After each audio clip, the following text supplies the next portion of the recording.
নামাজ সে পড়ে না, কোরবানি দেওয়ার জন্য পাগল হয়ে গিয়েছে। নামাজের ধারে কাছেও যায় না, কোরবানি দেওয়ার জন্য সবার আগে দাঁড়িয়ে যায়। পুরো বছরের মধ্যে একদিনও মসজিদে পাওয়া যায় না, সেও নামিদামি ব্যক্তি হয়ে কোরবানি দেওয়ার জন্য সিরিয়াল ধরে। সমাজের অনেক বিত্তশালী মানুষগুলো এমন আছে, কোরবানি দেওয়ার জন্য লক্ষ লক্ষ টাকা বাজেট করে রাখে। কিন্তু তুমি কি ভুলে গিয়েছো আল্লাহ তাআলার কোরআনে আল্লাহ তাআলা কি বলে দিয়েছেন? যার নামাজ নাই তার কোরবানিও নাই, যার কোরবানি নাই তার নামাজও নাই।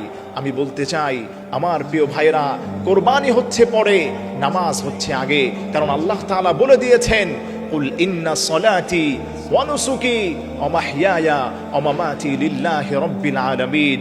নিশ্চয় আমার নামাজ, আমার কোরবানি, প্রথমে আল্লাহ তাআলা নামাজকে বলে দিয়েছেন, তারপরে কোরবানির কথা বলেছেন।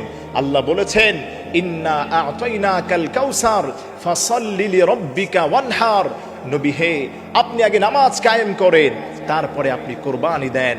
এজন্য আমার প্রিয় ভাইরা, কোরবানির জন্য পাগল হলে চলবে না, আগে নামাজটাকে ঠিক করতে হবে। নামাজ যার ঠিক হয়ে যাবে, কোরবানিও তার হয়ে যাবে। এজন্য কোরবানি যদি আপনি কবুল করতে চান, আগে যা করেছেন সব বাদ দিয়ে নামাজটাকে আগে ধরতে হবে। নামাজ ঠিক হয়ে গেলে আপনার কোরবানিও আল্লাহর কাছে কবুল হয়ে যাবে।